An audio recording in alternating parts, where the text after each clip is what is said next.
அதனால இது ஏதோ இது தேர்தலுக்காகவோ கூட்டணிக்காகவோ நடத்துவது கிடையாது. தமிழ்நாட்டில் சமூக நீதி நிலைநாட்ட வேண்டும். அதற்கு முதல்ல 69 விழுக்காடு இடஒதுக்கீட்டை நம்ம பாதுகாக்கணும். ஒண்ணு. இரண்டாவது, 69 விழுக்காடு இடஒதுக்கீட்டில் உள்ள வேற்றுமைகளை கலைக்கப்பட வேண்டும். 69 விழுக்காடு இடஒதுக்கீடு இருக்கு, ஆனால் அதற்குள்ள இருக்கின்ற சமூகங்களுக்கு சமநிலையில் இருக்கின்றார்களா? இல்ல. அதுக்கு பல உதாரணங்கள் என்னால சொல்ல முடியும். இப்போ நான் கேட்கிறது, பட்டியலின மக்களுக்கு தமிழ்நாட்டிலே 18 விழுக்காடு இடஒதுக்கீடு, பழங்குடி மக்களுக்கு 1, பட்டியலின மக்களுக்கு 18, அது 18ல 3 விழுக்காடு அருந்ததியர் மக்களுக்கு. அருந்ததியர் மக்கள் அந்த 3 விழுக்காடு மட்டுமல்ல, அந்த 15 விழுக்காட்டிலும் அவர்கள் போட்டியிடலாம். இப்போ பட்டியலின மக்கள் 3 பெரிய பிரிவுகள். ஒன்று ஆதி திராவிடர்கள், தேவேந்திர குல வேளாளர், அருந்ததியர்கள். உட்பிரிவுகள் கிட்டத்தட்ட 76 உட்பிரிவில் இருக்கிறது. அந்த உட்பிரிவில் இருக்கின்றவர்களுக்கு எல்லாத்துக்கும் கிடைக்குதா இடஒதுக்கீடு? எல்லாமே சமநிலையில் இருக்கா? இல்ல. 76 பேர்ல வெறும் 6ல இருந்து 8 பேர் தான் கிட்டத்தட்ட 90 விழுக்காடு இடஒதுக்கீடை அவர்கள் தட்டி செல்கிறார்கள். மீதி இருக்கின்ற 68 பேருக்கு கிடைக்கல. இது நீ எப்படி தெரிஞ்சுப்ப? கணக்கெடுப்பு நடத்தணும். அது கணக்கெடுப்பு நடத்ததையா தெரியும். இடஒதுக்கீடு தர, சமூக திட்டங்கள் தர, அது போய் சேருதான்னு உனக்கு தெரிஞ்சுக்கிறது விருப்பம் இல்லையா? அந்த கூறு குடும்பம் இல்ல உங்களுக்கு. இதுக்கு மேல எப்படி என்னால் சொல்ல முடியும்? இதுக்கு மேல எப்படி சொல்ல முடியும் என்னால? இது படிச்சிருக்குது படிக்காதெல்லாம் வித்தியாசம் இல்லமா? இதெல்லாம் மனசுல இருக்கணும். அதெல்லாம் ஏன்னா இது பட்டியலின மக்களுக்கு மட்டுமல்ல, பழங்குடி மக்கள் இருக்கிறார்கள். பழங்குடி மக்களுக்கு 1 விழுக்காடு இடஒதுக்கீடு தமிழ்நாட்டில், மத்தியில் 7.5 விழுக்காடு. இங்க 1 விழுக்காட்டுல 36 உட்பிரிவுகள் இருக்கிறது.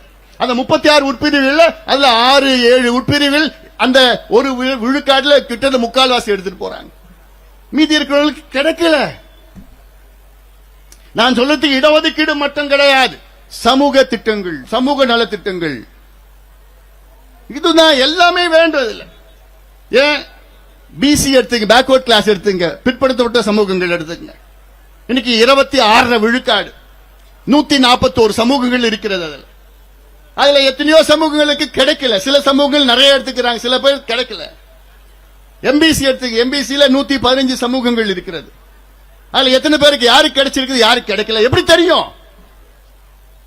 நிச்சயமா அதுல எல்லாத்துக்கும் கிடைக்கணும். அதுதான் இந்த கூட்டம், அதுதான் இந்த போராட்டம். தமிழ்நாட்டில் எல்லா சமூகங்களுக்கும் அவர்களுடைய மக்கள் தொகை மற்றும் சமூக பின்தங்கிய நிலை ஏற்ப இடஒதுக்கீடை பிரித்து கொடுங்கள். ஏன்னா இப்போ தமிழ்நாட்டில் 50 விழுக்காடுக்கு மேல போயிடுச்சு. இது நீதிமுறை இனி தடை செய்ய முடியாது. ஏன்னா 69 விழுக்காடு நமக்கு இருக்கு. மற்ற மாநிலங்கள் 50 விழுக்காடுக்கு மேல போகக்கூடாதுன்னு உச்ச நீதிமன்றம் சொன்னதுனால அந்த தடையை சில நீதிமன்றங்கள் தடை பண்ணிருக்கிறாங்க. தமிழ்நாடுக்கு இந்த பிரச்சனை இல்ல.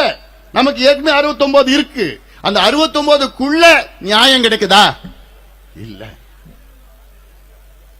இல்ல, கணக்கெடுப்பு நடத்தி இன்னும் அதிகமா 69ல இருந்து 80, 85, அது அடுத்த கட்டம். இப்ப முதல்ல இருக்கத்தை சரி செய்யணும். இப்போ நம்முடைய ராஜா அவர்கள், எம்.இ. ராஜா, மீனவர் சமுதாயம், இன்னைக்கு கணக்கெடுப்பு நடத்தினா ஒரு உதாரணம் நான் சொல்றேன். இப்போ நம்ம மரியாதைக்குரிய திரும்ப கரு நாகராஜன் சொன்னாரு, எஸ்ஐஆர் 1 மாதத்தில் எடுக்க முடியுது. இந்த கணக்கெடுப்பு அதே போன்று தான் 1 மாதத்தில் எடுக்கலாம். தெலுங்கானால 1.5 மாதத்தில் எடுத்தாங்க. கர்நாடகாவில் கிட்டத்தட்ட 2வது முறை எடுக்கிறப்போ கிட்டத்தட்ட 1 மாதத்தில் எடுத்தாங்க. தமிழ்நாட்டில் 2 கோடி வீடு இருக்கு. தோராயமா 2 கோடியே 15 லட்சம் வீடு, 2 கோடின்னு வச்சுக்கணும். 8 கோடி மக்கள் இருக்கின்றார்கள். ஒரு முதலமைச்சரா பதவியேற்றவுடன் உங்களுக்கு முதல் வேலை என்ன இருக்கணும்? இந்த 8 கோடி மக்கள் என்ன நிலையில் இருக்கின்றார்கள்? இல்ல எத்தனை பேர் படிச்சிருக்கிறாங்க, எத்தனை பேர் வேலை இல்ல, எத்தனை பேர் கூலி தொழில் இருக்காங்க, எத்தனை பேர் வறுமை கோட்டில் இருக்கிற, எத்தனை பேர் குடிசையில் இருக்கிறாங்க? இதுதான் உங்களுடைய முதல் வேலையா இருக்கணும். அது இருந்தால்தான் அடுத்த 5 ஆண்டு காலம் அதை வைத்து நீங்கள் அந்த பிரச்சனைகளை தீர்வு கொண்டு வர முடியும். இதுதாயா நிர்வாகம், இதாயா திறமையான நிர்வாகம். ஆனா நம்ம முதலமைச்சர் இன்னும் 2 மாசம் தான் இருக்கு, இன்னைக்கு வரைக்கும் எனக்கு எடுக்க முடியாது, எனக்கு எடுக்க முடியாது, எனக்கு கணக்கு இல்லை, எனக்கு உரிமை இல்லை. எவ்வளவு ஒரு அயோக்கியத்தனம், எவ்வளவு துரோகம், இது எவ்வளவு துரோகம், தமிழக மக்களுக்கு செய்கின்ற துரோகம். தமிழ்நாடு சாதாரணமா 50 ஆண்டுகளில் முன்னேறம்னா நீ கணக்கெடுப்பு நடத்தினா 20 ஆண்டுகளில் முன்னேறும் தமிழ்நாடு. ஏன்னா ஒவ்வொரு மைக்ரோ லெவல் அவங்க சொல்றாங்க இல்ல மத்திய அரசு எடுக்குதுன்னு சொல்றாங்க. மத்திய அரசு எடுக்கட்டும். மத்திய அரசு எடுக்கின்ற கணக்கெடுப்பு அது மேக்ரோ லெவல், மாநில அரசு எடுக்கின்ற கணக்கெடுப்பு அது மைக்ரோ லெவல். நம்ம ரெண்டுமே வேணும், மேக்ரோ லெவலும் வேணும், மைக்ரோ லெவலும் வேணும். ஏன் நீதிமன்றங்கள் கேட்கின்றார்கள். மத்திய அரசு எடுக்கிறது தலையன்றாங்க. அது என்ன போறாங்க? தமிழ்நாட்டில் இவ்வளவு சமுதாயங்கள் இருக்கிறது, இந்த இவ்வளவு எண்ணிக்கையில் இருக்கிறது, அந்த தலையை கணக்கு தான் எடுப்பாங்க மத்திய அரசு. மாநில அரசு தான் மைக்ரோ லெவல்ல அவங்க என்ன சமூக பின்தங்கிய நிலையில் இருக்கின்றார்கள், எவ்வளவு சோசியல் பேக்வர்ட்னஸ், எந்த நிலையில் இருக்கின்றார்கள் என்று புள்ளி விவரங்கள் மாநில அரசு தான் எடுக்க முடியும். தெலுங்கானாவில் 75 கேள்விகள் கேட்டாங்க ஒவ்வொரு வீட்டிலையும். 75 கேள்விகள். இப்ப இன்னைக்கு வரைக்கும் இந்தியாவில் பீகார் எடுத்து முடிச்சுட்டாங்க, கர்நாடகா 2வது முறையா எடுத்து முடிச்சுட்டாங்க, தெலுங்கானா எடுத்து முடிச்சுட்டாங்க, ஆந்திரா, ஒரிசா, ஜார்க்கண்ட் இது எடுத்துட்டு இருக்கிறாங்க. தெலுங்கானால 75 கேள்விகள், 56 முதல் கேள்விகள், 19 துணை கேள்விகள் எடுத்தாங்க. 75 கேள்விகள் என்ன? இப்போ எஸ்ஐஆர் போறாங்கல்ல, ஒரு வீட்டுல போய் எத்தனை பேருமா ஒரு ஃபார்ம் கொடுக்கறாங்கல்ல, அந்த ஃபார்ம் ஃபில் பண்றீங்கல்ல, அதேதான் கணக்கெடுப்பு. சாதாரணமா எடுத்துட்டு போலாம். இது ஒரு பெரிய வேலை கிடையாது. தெலுங்கானால வெறும் கிட்டத்தட்ட 300 கோடி, அவ்வளவுதான். 1.5 மாதம் 2 லட்சம் அரசு ஊழியர்கள்.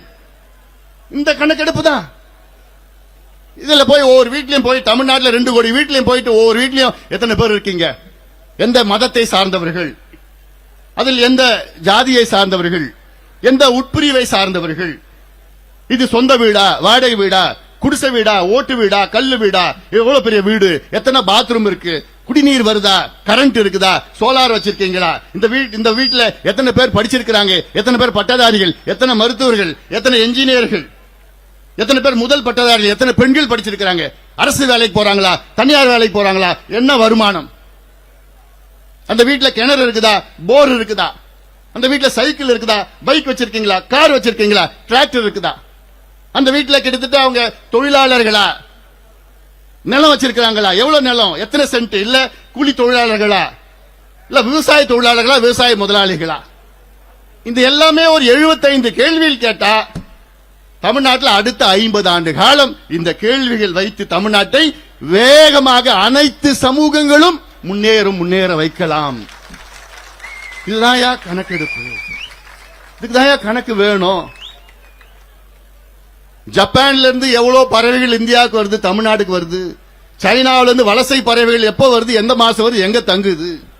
ரஷ்யாவில இருந்து எவ்வளவு பறவைகள் வருது. ஆஸ்திரேலியா இருந்து பெலிக்கன் வருதா, பிளமிங்கோ வருதா, இதெல்லாம் கணக்கு வச்சிருக்கிறல்ல. இல்ல தமிழ்நாட்டில் கால்நடைகள் எவ்வளவு இருக்கு, அதுல எத்தனை மாடுகள் தெருவில் மேய்ஞ்சிட்டு இருக்குன்னு கணக்கு வச்சிருக்கிறல்ல. தமிழ்நாட்டில் எத்தனை தெருநாய்கள் தெருவில் சுத்திட்டு இருக்குன்னு கணக்கு வச்சிருக்கல. எத்தனை ஆமைகள் எங்கிருந்து வருது, எவ்வளவு முட்டை போடுது, இதெல்லாம் கணக்கு வச்சிருக்கல.